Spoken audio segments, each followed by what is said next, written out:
السلام علیکم second year, کیسے ہیں آپ لوگ؟ امید ہے سب خیریت سے ہوں گے۔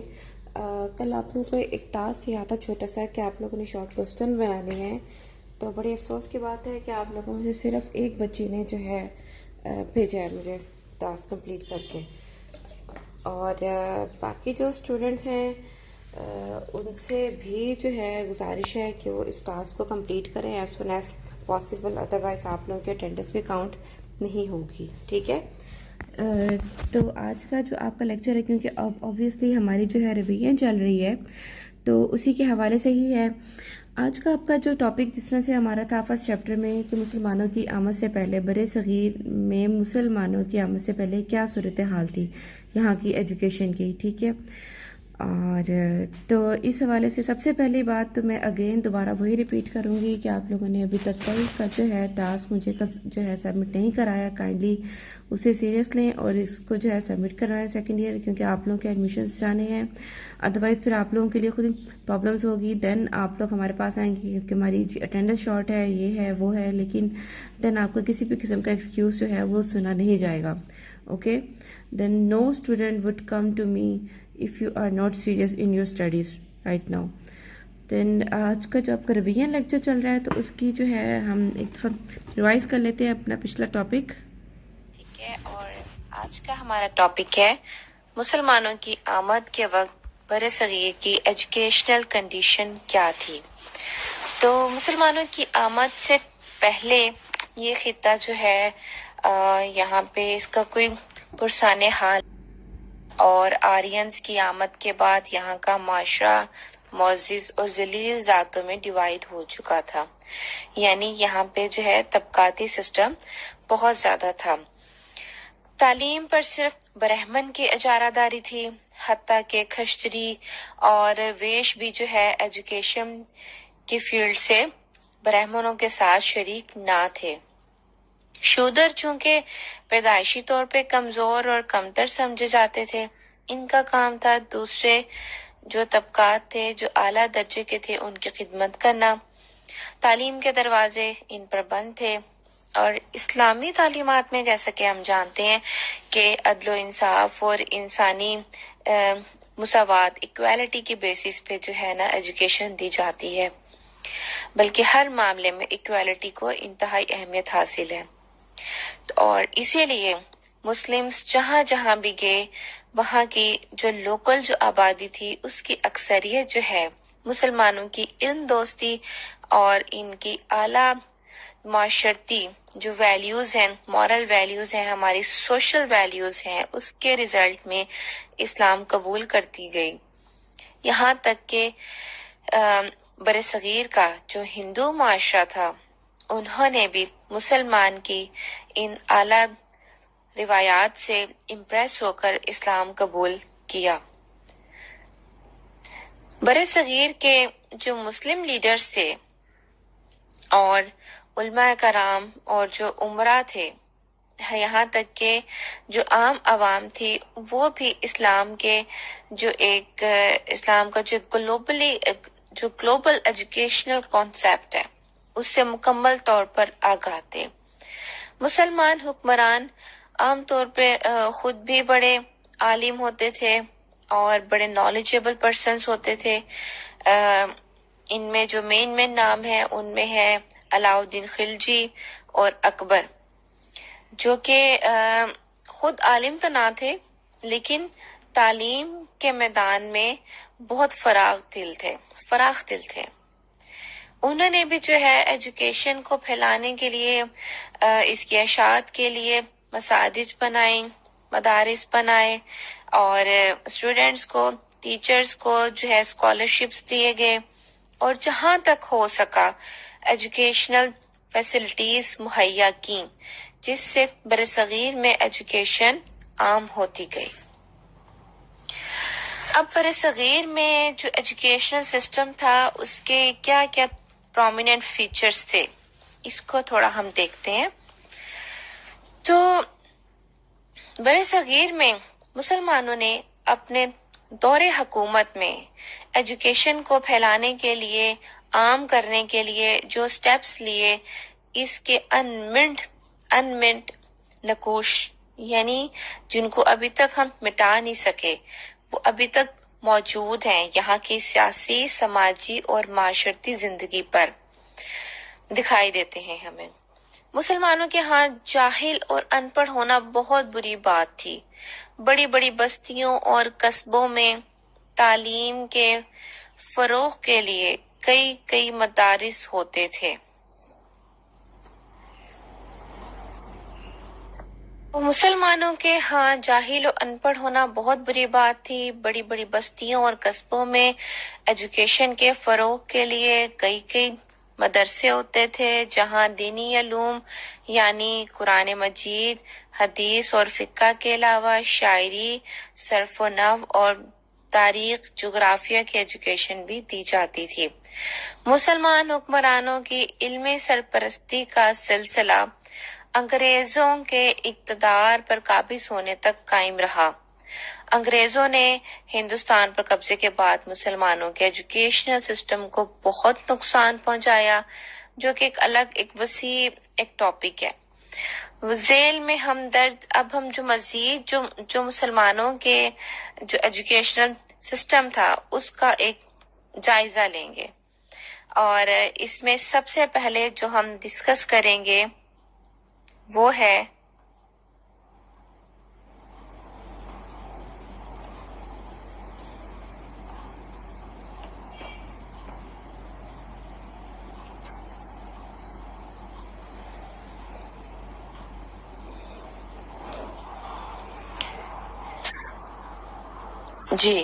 وہ ہے مقاصد تعلیم۔ مقاصد تعلیم کو نظام تعلیم میں بیسک اس کو حیثیت حاصل ہے، اور اس میں جو نمبر 1 جو مقصد تھا ایجوکیشن حاصل کرنے کا مسلمانوں کے ایجوکیشنل سسٹم میں، وہ تھا کہ دنیاوی غرض حاصل کرے تو قیامت کے دن جنت کی خوشبو بھی نہیں پائے گا۔ تو برے صغیر پاک و ہند میں جن لوگوں نے تعلیم کو بطور پروفیشن اختیار کیا، بے شمار لوگ ایسے تھے جن کی معاشی جو ان کی جو مصروفیات کچھ اور تھیں، لیکن انہوں نے جو ہے اس حدیث کو سامنے رکھتے ہوئے انہوں نے جو کچھ سیکھا اسے صرف اللہ تعالیٰ کی خوشنودی حاصل کرنے کے لیے دوسروں کو سکھانے کی کوشش کی۔ یہی وجہ تھی کہ برے صغیر کے علاوہ دوسرے اسلامک کنٹریز میں بھی مسجدوں اور خانقاہوں کے علاوہ لوگوں نے گھروں پر بھی بغیر کسی دنیاوی لالچ اور معاوضے کے مدارس قائم کیے ہوئے تھے، اور اہل علم جو تھے ان کے علاوہ بھی جو انڈیا کے جو انڈو پاک کے جو حکمران جو طبقہ تھا انہوں نے بھی انہی مقاصد کو سامنے رکھتے ہوئے ایجوکیشن کو عام لوگوں تک پہنچایا۔ اور دوسرا جو مقصد تھا ایجوکیشن حاصل کرنے کا وہ تھا تعمیر سیرت و کردار۔ اسلامی مقاصد جو تھے ایجوکیشن کے اس میں کیریکٹر بلڈنگ اس کو بیسک اہمیت حاصل ہے۔ قرآن حکیم میں جو ہے خدائی انعامات کی خوشخبری اللہ تعالیٰ نے ان لوگوں کو دی ہے جو ایمان لانے کے ساتھ ساتھ نیک کام بھی کرتے ہیں، اور اسلام نے اچھے اخلاق کو پروان چڑھانا، اس کی تربیت کرنا، اس کو ایجوکیشن کا ایک لازمی حصہ قرار دیا ہے۔ اور سیم برے صغیر انڈو پاک میں بھی علماء نے ایجوکیشن کے ذریعے اپنے اسٹوڈنٹس کی کیریکٹر بلڈنگ کی اور ان میں جو اچھے اخلاق پیدا کرنے کی کوشش کی، اور کیونکہ وہ خود بھی ایک اچھے اخلاق اور اچھے کیریکٹر کا عملی نمونہ تھے، تو اسلامی جو ایجوکیشن سسٹم ہے یہ کسی بھی انسان کی پرسنالٹی گرومنگ کو بیسک امپورٹنس دیتا ہے، تاکہ جو صالح افراد ہیں، جو نیک کام کرنے والے اچھے اخلاق کے مالک افراد ہیں، وہ جب ملیں گے تو ایک نیک اور صالح معاشرہ بن پائے گا، اور ہماری جو جو اجتماعی زندگی ہے اس کے جو ڈفرینٹ فنکشنز ہیں اس کو بہتر طور سے ہم انجام دے پائیں گے. جو تھرڈ ہمارا ایجوکیشنل مقصد تھا بھی اور ہے بھی، کیونکہ وی آر اسٹل مسلمز الحمدللہ، تو وہ یہ ہے کہ بیلنس ڈیولپمنٹ، متوازن نشو نما. اسلام میں ایجوکیشن جو ہے کسی ایک انسانی پہلو کا، رخ کا، اس کی ڈیولپمنٹ کرنے کا عمل نہیں ہے، بلکہ اس کے تھرو انسان کی لائف کے تمام جتنے پرسپیکٹیوز ہیں ان کی بیلنس طور پہ ڈیولپمنٹ کا کام لیا جاتا ہے. برے صغیر انڈو پاک کے جو مسلم سے انہوں نے اپنے مدارس میں جو ایجوکیشنل سسٹم رائج کیا، اس میں اسٹوڈینٹس کی ہر طرف سے، یعنی ہر طرف سے مراد یہ ہے کہ ان کی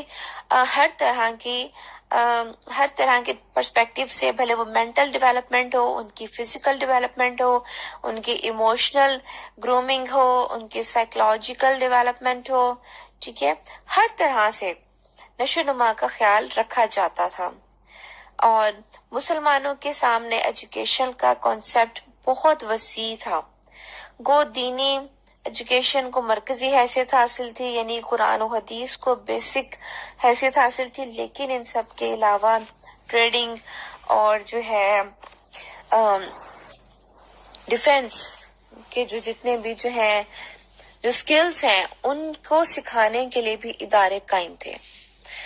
کیونکہ ہمارے جو مسلم جو کنٹریز ہیں، جو مسلم ہماری ایجوکیشنل جو ویلیوز ہیں، اس میں نوکری سے زیادہ جو ہے بزنس پہ، ٹریڈنگ پہ زیادہ فوکس دیا جاتا ہے. تو اس کے لیے پراپرلی ادارے بنائے گئے تھے.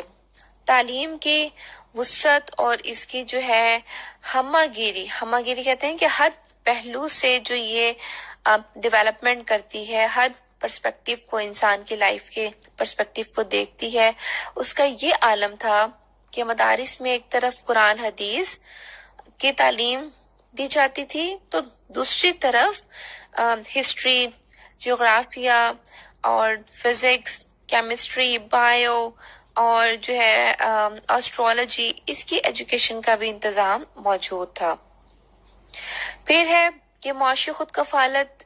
آبویسلی کوئی بھی انسان جو ایجوکیشن حاصل کرتا ہے اس کا ایک مین پرپس یہ بھی ہوتا ہے کہ اس نے فائنینشلی، اکنامیکلی خود کو جو ہے اسٹرانگ کرنا ہے، انڈیپینڈنٹ کرنا ہے. تو اس بات کو خاص اہمیت حاصل تھی کہ اسٹوڈنٹ جو ہے ایجوکیشن کمپلیٹ کرنے کے بعد اپنی روزی بھی کما سکیں، ٹھیک ہے. اور برے صغیر کے ایجوکیشن سسٹم میں ایسے فنون بھی شامل تھے جو اسٹوڈنٹس کی خود کفالت کے ضامن سمجھے جاتے تھے. یعنی کہ جس طرح سے خطاطی ہے، کتابت ہے اور جلد سازی ہے، یہ تمام اس طرح کے ہنر تھے کہ کوئی بھی اسٹوڈنٹ اسے گھر بیٹھے جو ہے ارننگ کر سکتا تھا، ساتھ کے ساتھ اپنے ریسرچ کو بھی کنٹینیو رکھ سکتا تھا. برے صغیر میں ایسے مدارس کا بھی ہمیں ذکر ملتا ہے جہاں پہ ووکیشنل ایجوکیشن بھی جو ہے سکھائی جاتی تھی. نیکسٹ ون ہے، ففتھ ون ہمارے پاس منصب خلافت.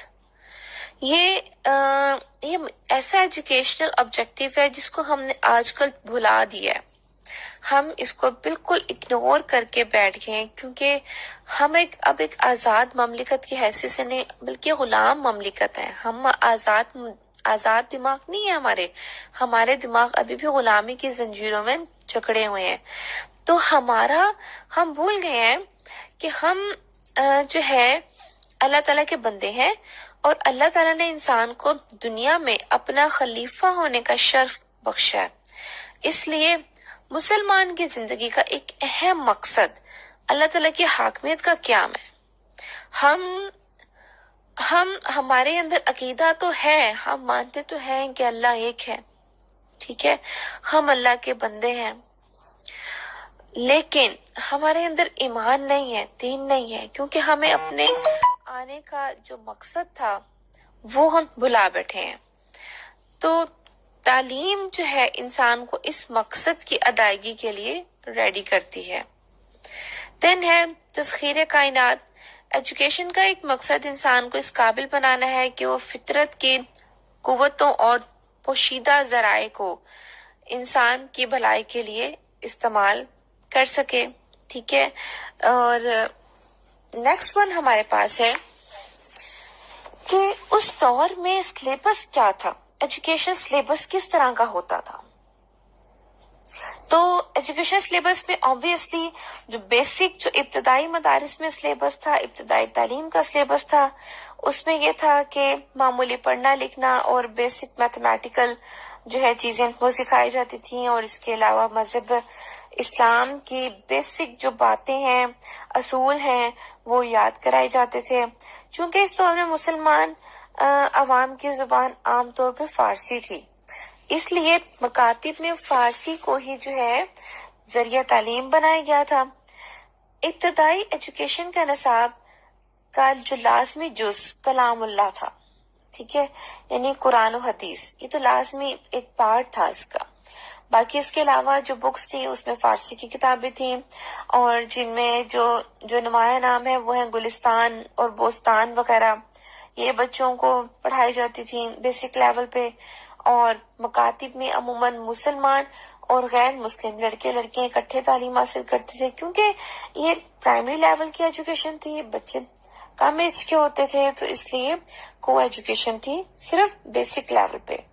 قرآن مجید کی تعلیم مسلمان بچوں کے لیے لازمی تھی، اور جو بیسک ایجوکیشن کی کوئی لمٹ نہیں تھی، کوئی اس کی ایک پیریڈ، کوئی ٹائم پیریڈ نہیں تھا، فکس نہیں تھا. ٹھیک ہے، بس یہ تھا کہ جب اسٹوڈنٹ نے اپنا سلیبس کمپلیٹ کر لیا ہے تو اس کو نیکسٹ سٹیپ میں پروموٹ کر دیا جائے گا. پہلے وہ 6 ماہ میں کرے، 1 ماہ میں کرے، 1 سال میں کرے. ٹھیک ہے. نیکسٹ ہے ثانوی ایجوکیشن کا نصاب. ثانوی لیول پہ جو ایجوکیشن تھی اس کے سلیبس میں زبان اور ادب کی تعلیم کے ساتھ ساتھ لائف کی ضروریات سے متعلقہ مضامین، مثلاً دفتری اور قانونی امور کی تعلیم بھی نصاب میں شامل تھی. اور نصاب میں ادب و انشاء، حساب، تاریخ، اخلاقیات وغیرہ کی تعلیم بھی دی جاتی تھی، اور اس کے علاوہ فارسی زبان کی تعلیم دی جاتی تھی. اور ان سب کے ساتھ بینگ مسلم، کیونکہ قرآن پاک عربی زبان میں نازل کیا گیا تھا، تو ہمارے لیے عربی زبان جو ہے سیکھنے اور ادب کی تعلیم بھی جو ہے دینا لازمی تھی. اور اس میں یہ تھا کہ اس میں اسٹوڈینٹس کو تھوڑی آپشن دی جاتی تھی کہ جو ہے عربی زبان کو سیکھنا چاہے وہ سیکھے، اور جو نہیں سیکھنا چاہتا وہ نہ سیکھے، تاکہ انہیں اس کو اپنے اوپر امپوز کیا ہوا نہ سمجھیں. ٹھیک ہے، ان کو آپشن دی جاتی تھی. اور ثانوی لیول کی تعلیم کے بعد اسٹوڈنٹ جو ہیں گورنمنٹ جاب حاصل کرنے کے قابل ہو جاتے تھے. اس کے بعد اعلیٰ تعلیم کا نصاب. اعلیٰ تعلیم کا نصاب تھا جس میں ہمارا پی ایچ ڈی اور ایم فل کی ڈگری ہوتی ہیں، جو کہ کہلائی جاتی ہے ریسرچ کی ڈگریز. تو یہ بھی ریسرچ کی ڈگریز ہوتی تھی. ریسرچ کن پہ ہوتی تھی؟ وہ ہوتی تھی جی عربی زبان و ادب پہ، تفسیر پہ، حدیث فقہ پہ، اصول فقہ پہ، منطق پہ، فلسفہ پہ، تصوف پہ، ان چیزوں پہ. فلاسفیکل، ٹھیک ہے، جو ہے فلاسفیکل ریسرچ کا زیادہ ٹرینڈ تھا. اور اعلیٰ سطح پر عربی زبان کو جو ہے ذریعہ تعلیم کے طور پر استعمال کیا جاتا تھا. اب اعلیٰ تعلیم کے بعد اسٹوڈنٹ اپنی اپنی قابلیت کے اکارڈنگلی اپنا پروفیشن اڈاپٹ کرتے تھے. کچھ قاضی کے منصب پر فائز ہوتے تھے جو بڑا ایک اعلیٰ عہدہ ہوتا تھا، یا پھر شاہی درباروں میں مختلف عہدے حاصل کرتے تھے، کیونکہ وہ ہائی لیول کی ایجوکیشن تھی تو اس کے بعد نوکریاں بھی ہائی لیول کی ملتی تھیں. لیکن ٹیچنگ میتھڈ سے ریلیٹ ہونے والے جو لوگ تھے ان کو اس زمانے میں سب سے زیادہ عزت حاصل ہوتی تھی، قاضی سے بھی زیادہ اساتذہ کی عزت تھی. اعلیٰ تعلیم کے نصاب کا جو ہے اگر ہم جائزہ لیں تو اس کے لیے ہم دیکھتے ہیں کہ برے صغیر میں سلاطین دہلی کے زمانے سے لے کر اورنگزیب عالمگیر تک کے زمانے کو 3 ادوار میں 3 ہم نے پیریڈز میں ڈیوائڈ کیا ہوا ہے. پہلا دور جو ہے وہ ہے مسلمانوں کے تعلیمی نظام کی آغاز سے لے کر عہد اکبری سے قبل تک کا جو پیریڈ ہے اس پہ یہ پھیلا ہوا ہے. اس دور میں عربی زبان و ادب، تفسیر، حدیث، فقہ، منطق، کلام، تصوف وغیرہ شامل تھے، اور یہ دور کوئی 200 سال کے عرصے پر محیط ہے. پہلا دور 200 سال کے عرصے تک رہا تھا. دوسرا دور جو ہے یہ عہد اکبری سے شروع ہوا تھا اور طرز نظامی کے سٹارٹ تک رہا تھا. اس دور میں پہلے دور میں جو کہ یہ تھا کہ سکندر لودھی کا زمانہ تھا تو اس میں فلسفہ اور منطق کی طرف زیادہ ٹرینڈ تھا. دوسرے دور میں اسے مزید ترقی حاصل ہوئی. عہد اکبری جو ہے مذہبی آزادی کا دور تھا. ٹھیک ہے، اکبر بادشاہ کا سنا ہوگا آپ لوگوں نے. تو اس دور میں فتح اللہ شیرازی رحمت اللہ اکبری دربار سے وابستہ ہوئے اور انہیں ان کے علم کی بنا پر اسد الملک کا خطاب دیا گیا. فتح اللہ شیرازی رحمت اللہ نے سابقہ نصاب تعلیم میں کچھ اضافے بھی کیے جنہیں مسلمان علماء نے قبول کر لیا، اور دوسرا دور جو ہے ان تبدیلیوں سے سٹارٹ ہوا. اور اس کے علاوہ فلسفہ، منطق اور جو ہے لاجک اور علم الکلام کی کتابوں کا نصاب میں اضافہ ہوتا رہا، اور اسی طرح سے نصاب کا منقولات سے معقولات کی طرف رجحان زیادہ ہو گیا. ٹھیک ہے، منقولات جو ہے یہ قرآن و حدیث کے اس میں جو ہے سبجیکٹ شامل ہے. معقولات میں جو ہے جدید ایجوکیشن شامل ہے، اور اسی طور میں ایک نئے مضمون میڈیکل طب کا بھی اضافہ ہوا تھا. تیسرا دور جو ہے اس کو ہم کہتے ہیں درس نظامی. یہ جو ہے اورنگزیب عالمگیر کے دور میں ملا نظام الدین رحمت اللہ سہالوی نے دور اکبری کے نصاب میں اس نے ماڈیفیکیشنز کی اور اس میں اضافہ کر کے ایک نیا نصاب تعلیم ترتیب دیا جسے درس نظامی کے نام سے بر صغیر کے تمام مدارس میں پڑھایا جاتا رہا، اور اس دور میں منقولات کی بجائے معقولات کی طرف مزید ٹرینڈ بڑھا.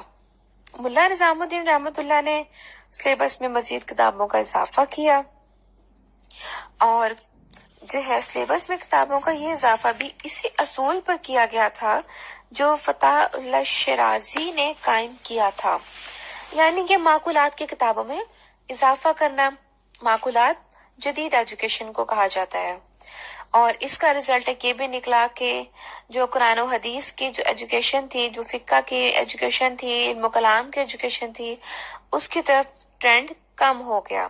ٹھیک ہے، اور انہیں اسلامک مدارس میں وہ مقام حاصل نہ رہا جس کو وہ ڈیزرو کرتے تھے. تو ملا نظام الدین نے نصابی کتب کے چناؤ کے لیے ایک اصول بنایا کہ ہر علم و فن کی مشکل سے مشکل کتاب اسٹوڈنٹ کے مطالعے میں آئے.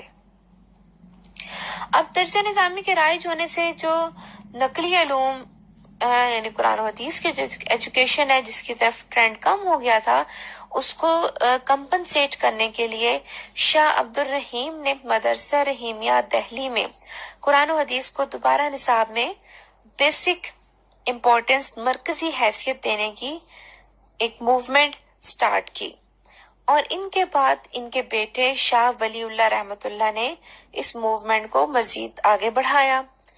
تو درس نظامی کے نصاب میں جو خامیاں تھیں ان پر جو ہے ہیلدی کرٹکس کرتے ہوئے قرآن و حدیث کی ایجوکیشن کو ترقی دی گئی، اور حضرت شاہ ولی اللہ رحمت اللہ کی اس موومنٹ کے پازیٹیو ریزلٹس بھی آنا شروع ہو گئے تھے. دین ہے جی درس نظامی کی خصوصیات.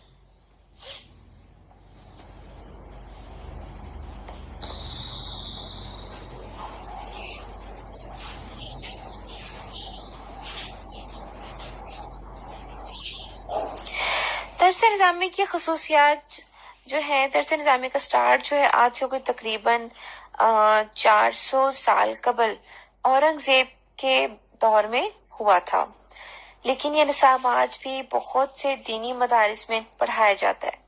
اس کی چند اہم خصوصیات ہم دیکھ لیتے ہیں، اس کے بعد پھر آگے نیکسٹ سلائیڈ پہ جائیں گے.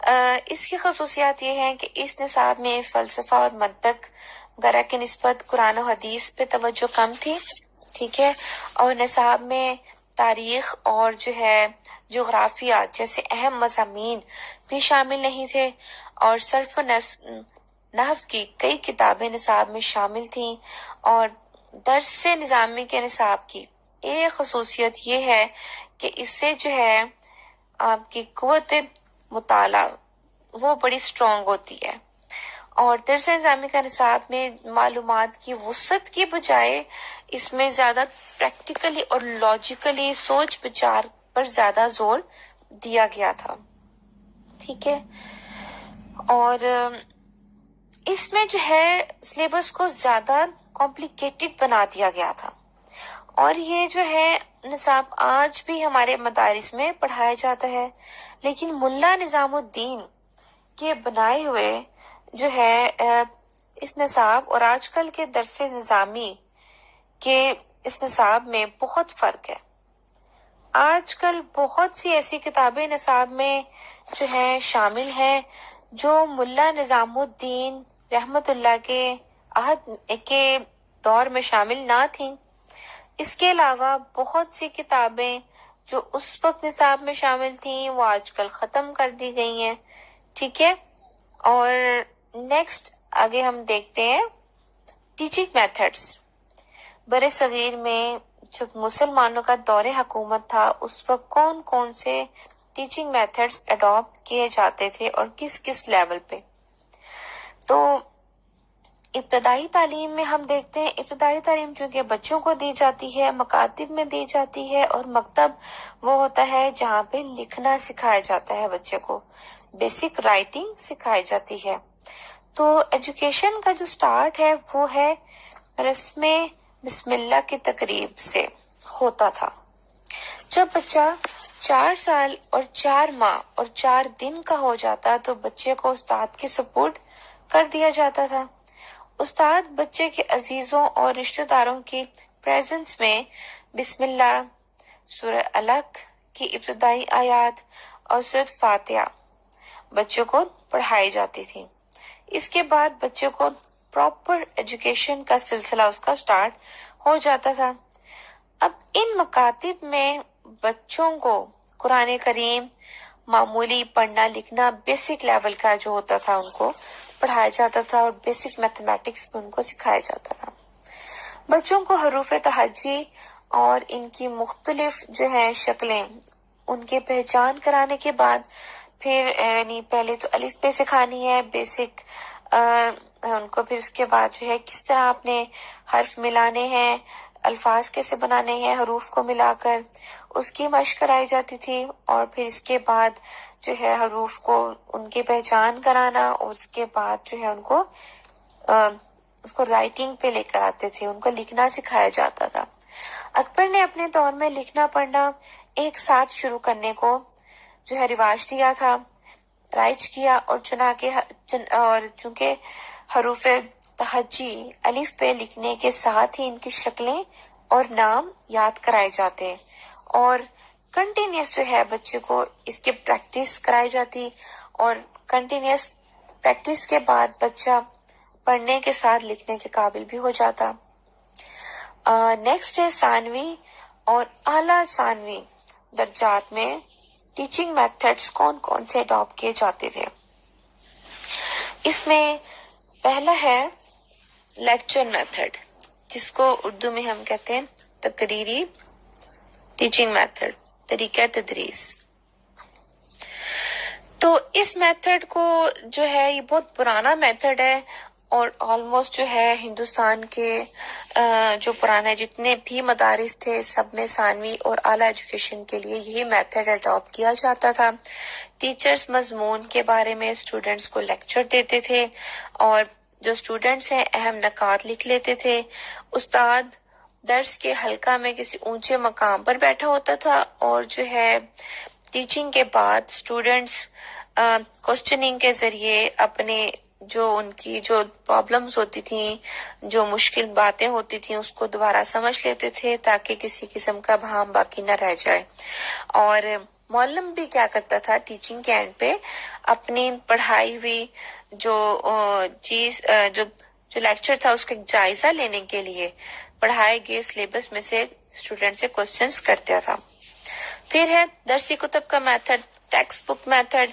اس میتھڈ میں یہ تھا کہ جو ٹیچرز تھے وہ کتاب کی ریڈنگ کرتے تھے اور اسٹوڈنٹ انہیں غور سے سنتے تھے.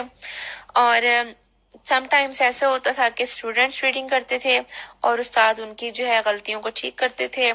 اور اس کے علاوہ جہاں جہاں پہ کوئی مشکل الفاظ ہوتے تھے اس کو بھی ساتھ ایکسپلین کرتے تھے. پھر ریڈنگ کے دوران اپنے شکوک یعنی کوئی ٹرمینالوجی اس طرح کی آ گئی ہے جو مشکل لگتی تھی اس کو دور کرنے کے لیے جو ہے ٹیچر سے سوال بھی کر لیا کرتے تھے. اور چونکہ اسٹوڈنٹ پڑھائے جانے والے سبق کا ایک پراپر اسٹڈی کر آتے تھے اس لیے ان کے سوالات بڑے ہی جامع ہوتے تھے اور ٹاپک سے ریلیٹڈ ہوتے تھے. پھر تھا ڈیپ اسٹڈی میتھڈ، گہرے مطالعہ کا طریقہ. اس میتھڈ میں یہ تھا کہ استاد کے سبق پڑھانے سے پہلے اسٹوڈنٹ ایک دفعہ خود سے اس کو اسٹڈی کرتا تھا. اس کا طریقہ یہ تھا کہ عبارت اور ترجمہ کی جانب توجہ کی جاتی اور سبق میں جو نئے الفاظ آتے اس کو ڈکشنری کی مدد سے جو ہے ان کے معنی دیکھے جاتے اور مطلب کو انڈرسٹینڈ کرنے کی کوشش کی جاتی تھی. اگر ایک دفعہ جو ہے جو اسٹڈی سے مسئلہ حل نہ ہوتا تو اسٹوڈنٹ دوسری اور تیسری بار پھر کوشش کرتا اور صرف جب بالکل جو ہے ایکسٹریم پہ جا کے جب انہوں نے بار بار اسٹڈی کرنے کے بعد بھی کوئی چیز سمجھ نہیں آتی تھی تو وہ مسائل ٹیچر کے سامنے پیش کرتے تھے جو اسٹوڈینٹس کی ہر ممکن کوشش کے بعد بھی اس کو سمجھنے میں وہ ناکام رہتے تھے. اور جو ہے یہ میتھڈ اتنا افیکٹو میتھڈ ہے کہ اس طرح سے پڑھی ہوئی سیکھی ہوئی جو چیز ہے وہ انسان کو کبھی بھی نہیں بھولتی. پھر ہے ڈسکشن میتھڈ. ڈسکشن میتھڈ جو ہے اس میں سوال اور جواب ان کا سلسلہ ایک لازمی حصہ تھا. مسلمانوں کے ایجوکیشن سسٹم میں ڈسکشن میتھڈ کے بحث و مباحثہ کے میتھڈ کو ہمیشہ سے اہمیت حاصل ہے کیونکہ اس میں جو ہے ٹیچر پڑھانے کے لیے پہلے خود سے اپنے آپ کو کمپلیٹلی ریڈی ہو کر آتا ہے کیونکہ اس کو پتا ہے کہ اسٹوڈنٹ کوئی بھی جو ہے کوشچن کر سکتا ہے جس کا اسے آنسر دینا ہوگا. ٹھیک ہے. اور سم ٹائمز ایسا بھی ہوتا تھا کہ یہ کوشچننگ آنسرنگ کا جو سیشن ہے یہ ایک لانگ ڈسکشنز پہ پھیل جاتا تھا اور گھنٹوں جو ہے جاری رہتا تھا. اور یہ طریقہ کار ہر لیول کی ایجوکیشن کے لیے انتہائی کامیاب تھا. نیکسٹ ہے مانیٹوریل سسٹم. مانیٹری کا سسٹم بھی تھا. ٹھیک ہے. یعنی اس دور میں جو ہے اعلیٰ درجے کے جو اسٹوڈنٹ تھے وہ اپنی جو ہے طالب علمی کے زمانے میں اپنی پڑھی ہوئی کتابیں چھوٹے جماعت کے اسٹوڈنٹس کو خود پڑھاتے تھے اور ڈسپلن کی بھی تمام تر ذمہ داری ان پر عائد ہوتی تھی. اس میں جو ہے مولانا شبلی رحمت اللہ اس بارے میں لکھتے ہیں کہ اس زمانے میں جو نامور علماء کے ہاں ایک رواج تھا وہ یہ تھا کہ جب وہ درس دے چکتے لیکچر ان کا ختم ہو جاتا تو اپنے اسٹوڈنٹس میں سے جو سب سے زیادہ لائق ہوتا وہ باقی اسٹوڈنٹس کو دوبارہ پھر سے درس دیتا تھا اور استاد کے پڑھائے ہوئے مضامین کو اچھی طرح سے ذہن نشین کراتا تھا. یہ منصب جس اسٹوڈنٹ کو حاصل ہوتا تھا اسے معید کہتے تھے. جائزہ کا سسٹم بھی جو ہے برے صغیر کے مسلم ایجوکیشن سسٹم میں تھا اور اس میں ایک ٹرمینالوجی جو ہے وہ یوز ہوتی تھی اسے کہتے ہیں آموختہ. آموختہ جو ہے یہ اس میں ٹیچر ہفتے میں ایک دن آموختہ کے لیے مقرر کرتا تھا. اب یہ چیز کیا ہے؟ آموختہ کیا ہے؟ آموختہ یہ ہے کہ بیسک ایجوکیشن میں جس چیز کا جائزہ لیا جاتا تھا وہ حافظہ تھا اور اس سے آموختہ سے یعنی اس سے ہم جو استاد نے سبق پڑھایا ہوتا تھا اس کو سنتا تھا. اب ڈیلی بیسس پہ جو ہے سبق سننا پڑھانا دونوں کام کرنا جو ہے پاسبل نہیں تھا. تو لہٰذا ہفتے میں ایک دن ایسا رکھا جاتا تھا، فکس کیا جاتا تھا کہ جس میں استاد نے صرف سبق سننا ہوتا تھا اپنے پچھلے پورے ہفتے کا پڑھایا ہوا. ٹھیک ہے، تاکہ بچوں کا حافظہ چیک کیا جا سکے کہ بچوں نے کس قدر سبق یاد رکھا ہوا ہے. اور اس کے علاوہ جو سب سے اچھی بات یہ تھی وہ یہ تھی کہ ایگزامز کا جو آج کل ایک بڑا ہی ڈراؤنا خوفناک قسم کا کانسیپٹ ہے، یہ تب نہیں تھا. اور استاد چونکہ اپنے جو ہے آموختہ میں ہی یا ڈیورنگ لیکچر میں ہی جو ہے آزمائشی کوسچنز وغیرہ پوچھ لیا کرتا تھا، اور ساتھ کے ساتھ جو ہے اسٹوڈنٹس کا ایک ریکارڈ مینٹین رکھتا تھا. ہر اسٹوڈنٹ جو ہے استاد کی نظر میں ہوتا تھا. استاد اور شاگرد کا ریلیشن بڑا اسٹرانگ تھا. ٹھیک ہے، اور اس کے علاوہ اعلیٰ درجے کی ایجوکیشن جب ختم ہوتی تھی تو اس کے بعد اسٹوڈنٹ کو جو ہے ایک ڈگری دی جاتی تھی جس کو کہتے ہیں سند فضیلت کہا جاتا ہے. اور سلاطین دہلی اور مغلیہ جو عہد تھا اس میں جو ہے سالانہ امتحان کا میتھڈ بالکل بھی نہیں تھا، یہ طریقہ کار تھا ہی نہیں. لیکن اسٹوڈنٹ کی ایجوکیشنل پروگرس ہے اس کی میجرمنٹ باقاعدہ ہوتی رہتی تھی. ٹھیک ہے، ڈیورنگ لیکچر پورا سال جو ہے وہ ہوتی رہتی تھی.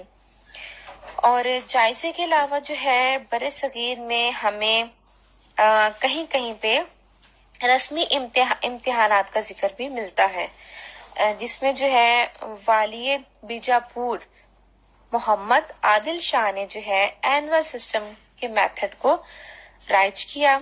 اور یہ امتحانات ہوتے تھے ذی الحج کے مہینہ میں، اور اچھی پرفارمنس دینے پہ اسٹوڈنٹس کو انعامات بھی دیے جاتے تھے. اور برِ صغیر میں چونکہ مسلمانوں کے دور میں جائزے کا ایویلویشن کا ایک پراپر میتھڈ نہیں تھا، لیکن ان سب کے باوجود جو گورنمنٹ جابس تھیں اور درباری جو منصب تھے، جو عہدے تھے، اس کو حاصل کرنے کے لیے ایک کمپٹیشن ہوتا تھا. مختلف جو ہیں گورنمنٹ کے جو عہدے ہیں اس کے لیے امیدوار عملی طور پر اپنی قابلیت ثابت کرتے تھے. پھر ہے نظم و نسق ڈسپلن. برِ صغیر میں مسلمان حکمرانوں کے دور میں اکثر ایجوکیشنل جو ادارے وہ اہل علم ہی کی سٹرگل سے بنائے گئے تھے، جو اپنے طور پر اہل ثروت کی سرپرستی، اہل ثروت کہتے ہیں جو اس وقت کے جو عمرہ تھے، جو امیر لوگ تھے، جو بادشاہ لوگ تھے، ٹھیک ہے، ان کی نگرانی میں ان اداروں کا انتظام چلاتے تھے.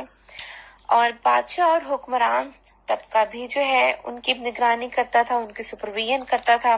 اور سب سے بڑی خصوصیت یہ تھی کہ اداروں کو داخلی طور پہ یعنی انٹرنلی ان کو جو ہے انڈیپینڈنس حاصل تھی، خود مختاری حاصل تھی. ان پہ کوئی اپنے رولز ان پہ جو ہے امپوز نہیں کر سکتا تھا. ہر ادارے کے اپنے اپنے رولز ہوتے تھے اور اسی کو فالو کرتے تھے. ٹھیک ہے، اور اس کے علاوہ جو ہے علماء اور اساتذہ ان ایجوکیشنل جو انسٹیٹیوٹس تھے اس کے نصاب اور وہاں کے ٹیچنگ میتھڈز اور جو ہے ایگزامینیشن میتھڈ اور باقی تمام امور میں وہ ان کو آزادی حاصل تھی. برِ صغیر میں انتظامی طور پہ اگر ہم دیکھیں تو جو ہے 4 قسم کی وہاں پہ درس گاہیں یا مدارس ہوتے تھے. نمبر 1 سرکاری مدارس جو کہ گورنمنٹ کے انڈر ہوتے تھے. پھر اس کے بعد مساجد میں جو قائم کردہ مدارس ہیں ان کی باری آتی ہے. پھر اس کے علاوہ جو خانقاہیں اور مزارات وغیرہ ہیں اس سے ریلیٹڈ جو مدارس ہیں وہ اس میں شامل تھے. ٹھیک ہے، اور 4th one ہے جی جو علماء کرام کے اپنے جو پرسنل قائم کردہ ان کے ذاتی مدارس ہیں وہ ہوا کرتے تھے. تو یہ تھا ہمارا آج کا